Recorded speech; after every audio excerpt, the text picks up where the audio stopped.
삼성전자가 받는 미국 보조금 9조 원, 마냥 기뻐할 일일까? 지나러몬도 미국 상무부 장관이 삼성전자 텍사스 반도체 공장에 64억 달러의 보조금을 지급한다고 발표했습니다. 이 보조금은 미국의 반도체법에 따른 것으로 미국의 인텔, 대만의 TSMC에 이어 세 번째로 큰 규모입니다. 2021년 대통령에 취임한 조 바이든 대통령은 제조업 부활을 위해 미국에 투자하라 정책을 내걸었으며 특히 반도체 자립을 선포하며 중국과 반도체 전쟁을 시작했습니다.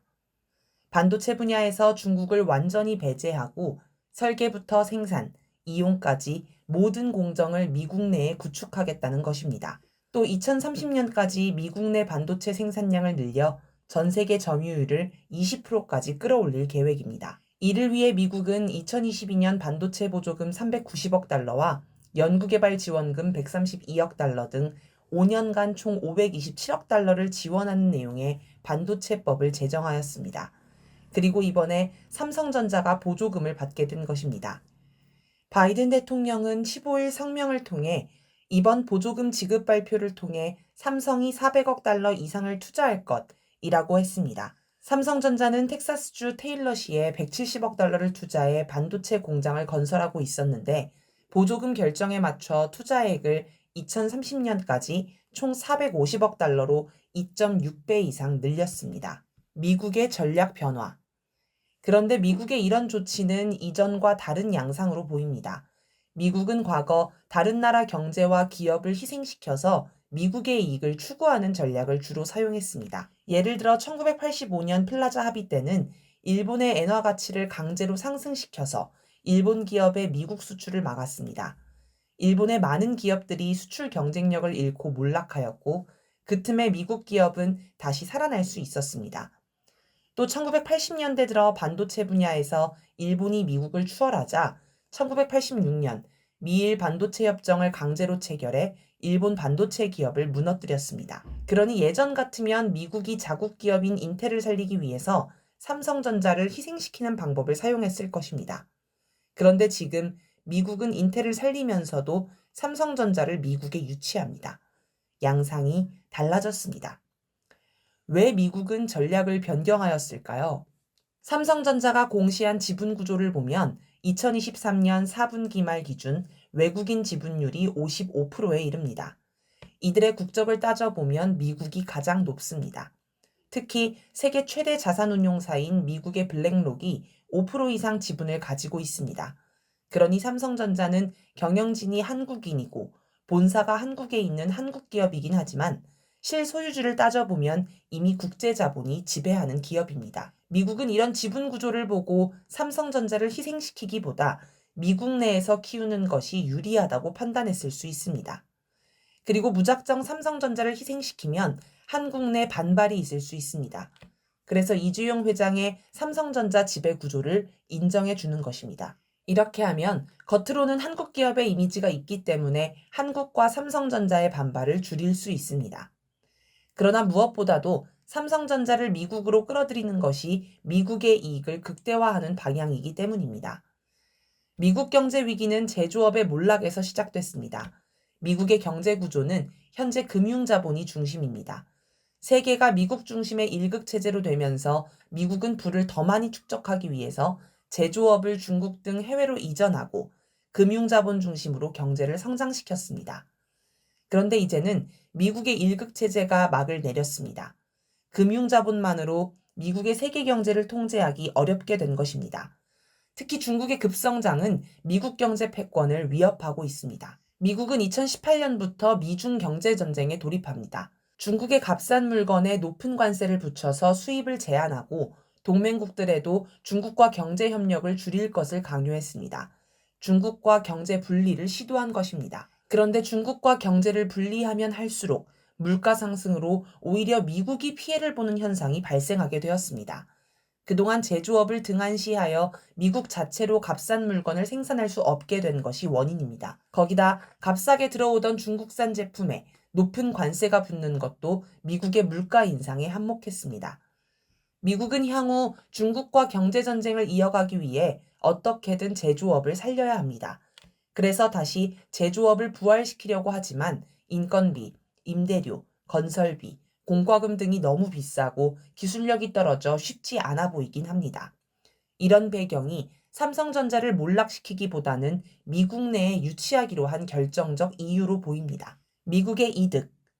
삼성전자를 미국 본토에 유치하였을 경우 미국은 다양한 경제 이득을 챙길 수 있습니다. 우선 삼성전자의 최첨단 반도체 기술을 가져올 수 있습니다. 반도체 기술 보안이 심하다고 하지만 일단 미국 내에 공장이 존재하게 되면 그 기술을 습득하기가 쉬워집니다. 또 미국의 일자리를 늘릴 수 있습니다. 바이든 대통령은 15일 성명에서 최소 2만 1,500개의 일자리를 창출하며 최대 4천만 달러의 반도체 보조금을 활용해 지역 인력을 훈련해 텍사스 중부는 첨단 반도체 생태계로서의 역할을 공고히 할 것이다 라고 자랑했습니다. 미국 정부 고위 당국자도 이번 투자로 최소 1만 7천 개의 건설 일자리가 생기고 공급망을 포함할 경우 수만 개의 일자리 창출이 이뤄질 것이라고 강조했습니다.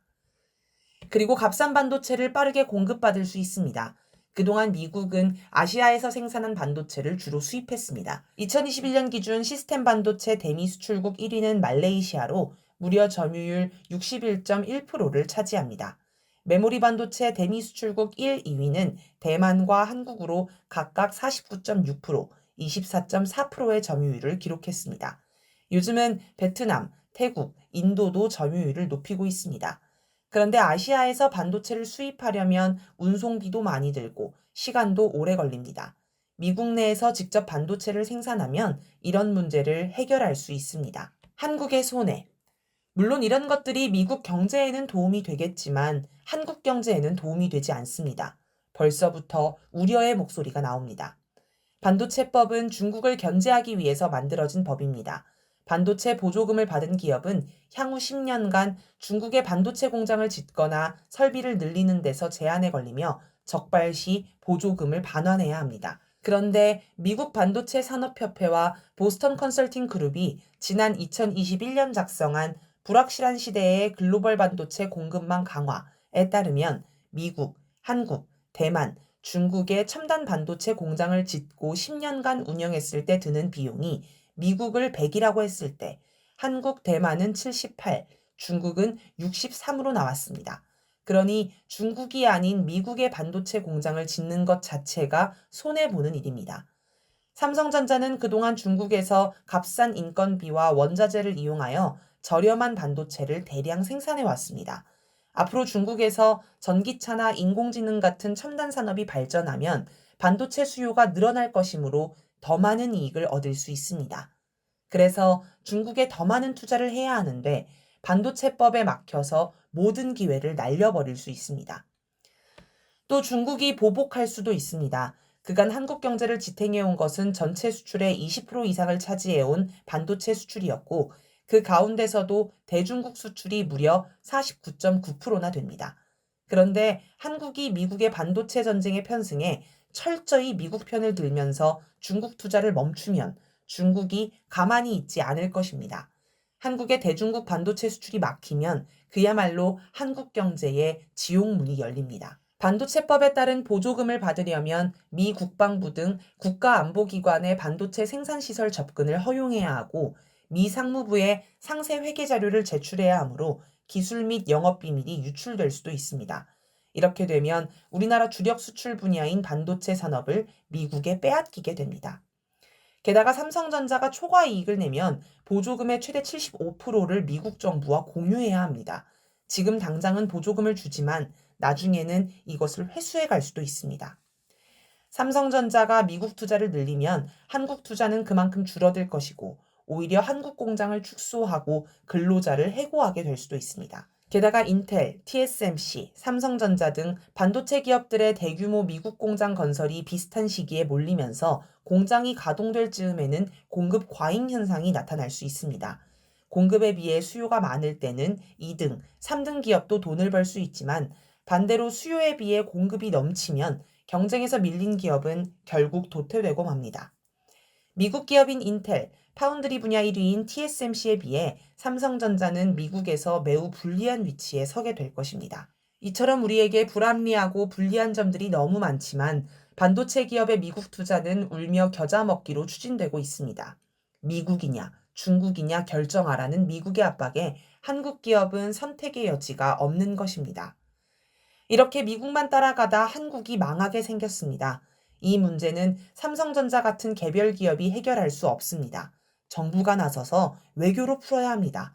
그러나 그걸 기대할 수 없다는 게 우리 국민의 비극입니다.